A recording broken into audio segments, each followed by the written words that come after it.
திண்டுக்கல் இரத்த கொடையாளர்கள் தினத்தை முன்னிட்டு சார்கிட்ஸ் மருத்துவமனையில் நடைபெற்ற இரத்த தான முகாமில் 50க்கும் மேற்பட்டோர் இரத்தம் வழங்கி பல உயிர்களை காப்பாற்ற முன்வந்தனர்.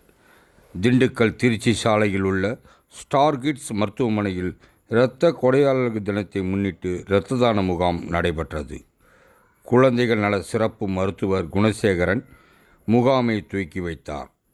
விழாவில் பொதுமக்கள், மருத்துவமனை ஊழியர்கள் மற்றும் காஸ்மாஸ் லைன் சங்கத்தைச் சேர்ந்த உறுப்பினர்கள் 50க்கும் மேற்பட்டோர் விபத்து மற்றும் பல்வேறு அறுவை சிகிச்சைகளுக்கு தேவைப்படுவதற்காக பல உயிர்களை காப்பாற்றுவதற்காகவும் இம்முகாமில் கலந்து கொண்டு இரத்த தானத்தை வழங்கினர். இந்நிகழ்ச்சியில் விழாவினை குழந்தைகள் நல மருத்துவர் டாக்டர் குணசேகரன் குத்துவிளக்கு ஏற்றி வைத்து தொடங்கி வைத்தார்.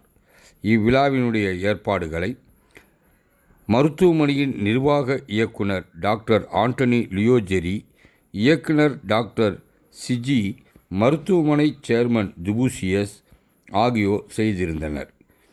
இதில் திண்டுக்கல் இரத்த வங்கி பொறுப்பாளர் இளங்கோ உள்ளிட்ட 200க்கும் மேற்பட்டோர் இம்முகாமில் கலந்து கொண்டனர். இரத்த தானம் செய்த கல்லூரி மாணவர்கள் மற்றும் பொதுமக்கள் தன்னார்வலர்களுக்கு பொன்னாடை போர்த்தப்பட்டு சான்றிதழ் மற்றும் நினைவு பரிசுகளையும் மருத்துவமனையினர் வழங்கினர்.